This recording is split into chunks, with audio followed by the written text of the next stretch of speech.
Hello అండి, నమస్తే. నేను తనూజాని. తను కుక్స్కి స్వాగతం అండి. ఈరోజు మన కిచెన్లో మనం దప్పడం చేసుకుందామండి. అన్ని కూరగాయల ముక్కలు కలిపేసి పెట్టుకునే పులుసు అండి. దాని పేరే దప్పడం అంటాం మేము మా ఆంధ్ర సైడు. మీరేమంటారో కామెంట్ చేయండి. ఇప్పుడు దానికి కావాల్సిన పదార్థాలండి, మనకి ఇంట్లో ఏవైతే అవైలబుల్గా ఉన్నాయో ఆ కూరగాయలన్నీ తీసుకోవచ్చండి. ఫస్ట్గా నేనైతే సొరకాయ ముక్క ఒక మీడియం సైజు ముక్క తీసుకున్నానండి. ములక్కాయ ఒక ములక్కాయ తీసుకున్నాను. క్యారెట్స్ ఒక 2 తీసుకున్నాను. ఉల్లిపాయలు ఇలా పొడవుగా కట్ చేసి పెట్టుకున్నానండి. ఒక పెద్ద ఉల్లిపాయ తీసుకుని 2 పచ్చిమిర్చి, ఒక దోసకాయ అండి. ఇవి బెండకాయలండి. బెండకాయలు ఈ సైజులో కట్ చేసుకోండి, బాగుంటాయి. వంకాయలు ఒక 4 అండి. వంకాయలు కట్ చేయలేదు, వేసే ముందు కట్ చేసుకుందాం. ఇక దాంట్లో కావాల్సింది ఏముందండి, ఇదిగోండి వీటన్నిటి కలిపేసి ఇంత చింతపండు అండి. ఇలా రౌండ్గా చేస్తే మన చేతిలో పట్టేంత చింతపండు ఇలా ఒక ముద్ద తీసుకొని ఇలా వాటర్లో నానబెట్టేసి పెట్టుకున్నానండి ఒక పావు గంట క్రితము. ఇంకా పసుపు, ఉప్పు, రాళ్ళుప్పు, కారం అండి. దాని తర్వాత లాస్ట్లో వేసుకోవడానికి కరివేపాకు, కొత్తిమీర. ఇవి తిరగమాత అండి. తిరగమాతలోకి మనం పప్పులు ఏమీ యాడ్ చేయకూడదండి. వెల్లుల్లిపాయ దంచేసుకోవాలి, ఆవాలు, జీలకర్ర, ఎండుమిర్చి అంటే వెల్లుల్లిపాయ, అంతే అండి. ఇది తిరగమాతకి. ఇది తర్వాత చూద్దాము. ఇప్పుడు ప్రజెంట్ దీని ప్రాసెస్లోకి వెళ్దామండి. ఇప్పుడు ఇందులోకండి ఒక గిన్నె తీసుకున్నానండి. ఈ గిన్నెలోకి ఉల్లిపాయలండి. ఫస్ట్ ఉల్లిపాయలు, క్యారెట్లు అండ్ సొరకాయ ముక్కలు, ములక్కాయ ముక్కలు అండ్ దోసకాయ ముక్కలు. ఈ బెండకాయ, వంకాయలు తర్వాత వేసుకున్నామండి. ఇప్పుడు ఈ ముక్కలన్నీ వేసేసుకుని పచ్చిమిర్చి అన్నీ వేసేసానండి. ఇప్పుడు ఇందులోకి ఇంత సాల్ట్ అండి, ఇంత సాల్ట్ వేసేసేయండి. తర్వాత ఒక 1/2 స్పూన్ కారం అండి. మళ్ళీ తర్వాత యాడ్ చేసుకుందాము. ఇప్పుడు ముక్కలకి టేస్ట్ పట్టడానికి ఒక 1/2 స్పూన్ కారం అండి. అండ్ 1/2 స్పూన్ పసుపు వేసేసేయండి. వేసేసి ఒకసారి ఇలా పైకి కిందకి అనేయండి. ఇప్పుడు ఇందులోకి 1/2 గరిట ఆయిల్ అండి. చూస్తున్నారు కదా, 1/2 గరిటె ఆయిల్ వేసేసాను. మళ్ళీ ఒక టీ స్పూన్ ఆఫ్ వాటర్ వేసేసాను. టీ గ్లాస్ ఆఫ్ వాటర్ వేసాను. మళ్ళీ ఒకసారి పైకి కిందకి అనేసుకుని ఇలాగా వీటన్నిటిని మూత పెట్టి స్టవ్ మీద పెట్టుకుందామండి. ఇప్పుడు ఈ గిన్నెని స్టవ్ మీద పెట్టేసి స్టవ్ వెలిగిస్తున్నానండి. ఇప్పుడు మీడియం ఫ్లేమ్లో పెట్టేసి వీటిని మనం వేసిన వాటరు, కూరగాయలు వచ్చే వాటరు కలిపి ఉడికిపోతాయండి మెత్తగా. అప్పటి వరకు మనం ఉడకబెట్టుకోవాలి. ఇప్పుడు మనం మూత పెడదామండి. ఇలా అండి. ఇప్పుడు ఈ ముక్కలు ఇలా ఉడకపడుతున్నాయి కదండి. ఇలాంటప్పుడు మనం కొంచెం మీడియం ఫ్లేమ్లో పెట్టేసి మూత పెట్టేసుకుందామండి. ఇప్పుడు మూత పెట్టేసుకుంటే ఈ ముక్కలు బాగా మగ్గుతాయండి.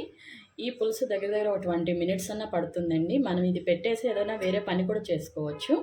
ఇప్పుడు ఇది మగ్గనిచ్చేద్దామండి. ఎంతవరకు వచ్చిందో చూద్దామండి. ఉడికిపోయినాయి, చూసారు కదా, మీకు కనిపిస్తున్నాయా? ముక్కలన్నీ ఉడికిపోయినాయండి ఆ వాటర్తోనే.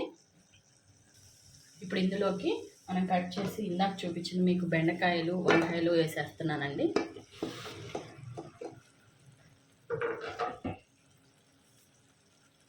ఒక్కసారి పైకి కిందకి కలిపి పెట్టుకుందామండి.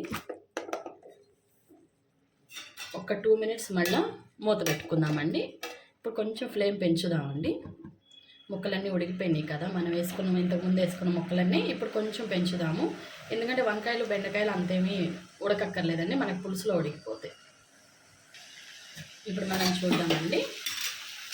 మనం ఇప్పటివరకు గరిటె పెట్టలేదండి ఈ ముక్కల్లో, ఇప్పుడే గరిటె పెడుతున్నాను నేను, ఎందుకంటే ములక్కాయలు అవి చితికిపోతాయని. ఇప్పుడు మనం పులుసు పోసుకుందామండి. ఇందాక ఏదైతే చింతపండు నేను రెడీగా ఉంచుకున్నానో నానబెట్టి అది పులుసు పోసేసుకుందామండి.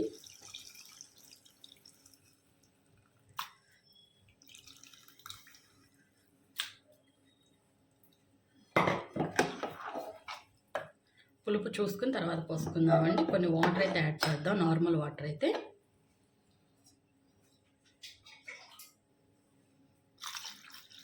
చాలండి. ఇంక ఇప్పుడు కొంచెం మీడియం ఫ్లేమ్లో పెంచేసి ఇంకా దగ్గరికి రానిచ్చేసుకుందామండి. ఈ ముక్కలన్నీ ఉడికిపోయినాయి కదా, మనకి మెయిన్ ముక్కలన్నీ చక్కగా మెత్తగా ఉడికిపోయినాయి. ఇంకంటారా వంకాయలు, బెండకాయలు ఈజీగా ఉడికిపోతాయి, ప్రాబ్లమే లేదు. ఇప్పుడు ఈ టైంలోనే మనం కొంచెం ఉప్పు, కారం చూసేసి, బాగుందండి, ఉప్పు పడుతుంది, వేసుకుందాం ఇంకొంచెం మనం. ఇప్పుడు ఇంకా మెత్తన ఉప్పు వేసేస్తున్నానండి. కళ్ళు ఉప్పు ఉడకపోతే మళ్ళీ ప్రాబ్లం కదండి. ఇంకొక స్పూన్ ఉప్పు వేసేస్తున్నానండి. కారం కూడా ఇందాక ఊరికే ముక్కలకు పట్టడానికే వేసుకున్నాను కాబట్టి మళ్ళీ ఇంకో హాఫ్ స్పూన్ కారం చాలండి. ఇప్పుడు ఇది బాగా మగ్గి చిక్కగా అయిపోతుందండి. అప్పుడు మనం షుగర్ కానీ బెల్లం కానీ యాడ్ చేసుకోవచ్చండి. షుగర్ తిన్నోళ్ళు బెల్లం యాడ్ చేసుకోండి. నేనైతే షుగరే యాడ్ చేస్తానండి. నాకు ఆ టేస్టే నచ్చుతుంది. ఇప్పుడు మనం ఇంకొక 10 నిమిషాలు ఉడకబెట్టేసుకోండి. ఇది చిక్కగా అయిపోతుందండి. నేను మీకు మళ్ళీ చూపిస్తాను. ఇప్పుడైతే మూత పెట్టేసేద్దాం.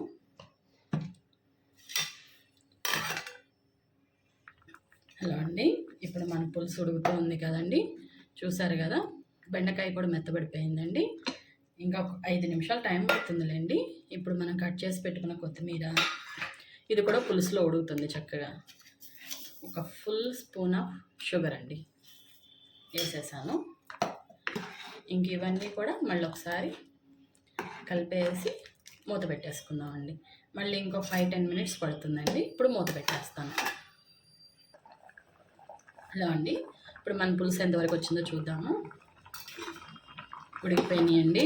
ఇంక ఇప్పుడు దించేసుకుందామండి. మనం అన్నీ ముక్కలు చక్కగా నీట్గా ఉడికిపోయేసి, ఈ మాత్రం పులుసు ఉండాలండి. అందరికీ కావాలంటే ముక్కలతో పాటు రావాలి కదా. ఇప్పుడు మనం దీన్ని తిరగమాత పెట్టేసుకుందామండి. ఒక గిన్నె పెట్టేసుకున్నానండి స్టవ్ మీద. మొత్తం ఫుల్ స్పూన్ ఆఫ్ ఆయిల్ వేసేసానండి. ఇంకా కొంచెం వేసుకున్నా బాగానే ఉంటుందండి. పులుసు కదా, టేస్ట్గా ఉంటుంది. ఇప్పుడు ఇది ఆయిల్ హీట్ ఎక్కగానే మనం ఇందాక దంచి పెట్టుకున్న వెల్లుల్లి అండి,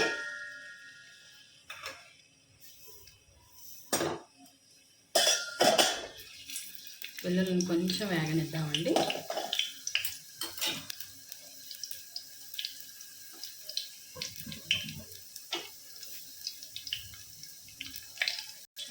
ఇప్పుడు వెల్లుల్లి కొంచెం వేగింది కదండి. ఈ ఆవాలు, జీలకర్ర, ఎండుమిర్చి వేసేద్దామండి.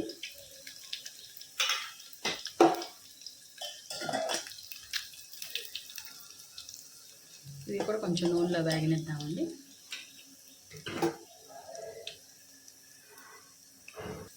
ఇప్పుడు వేగినాయండి. కరివేపాకు వేసేద్దాము.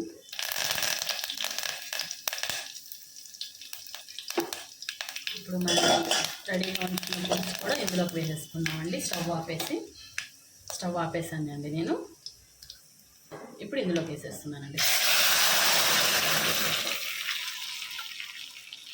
అంతే అండి, మన ముక్కల పులుసు రెడీ అయిపోయిందండి.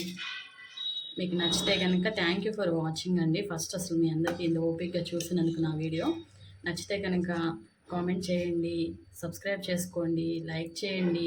చూసారు కదా ఎంత చిక్కగా ఎలా ఉందో. ఇప్పుడు ఈ పులుసు చాలా బాగుంటుందండి. ఇది మనకి రేపటికి కూడా చాలా బాగుంటుందండి. ఈరోజు చేసుకుంటాము, రేపటికి కూడా చాలా బాగుంటుందండి. ప్లీజ్ అండి లైక్ చేయండి అండి. థ్యాంక్ యూ ఫర్ వాచింగ్ అండి.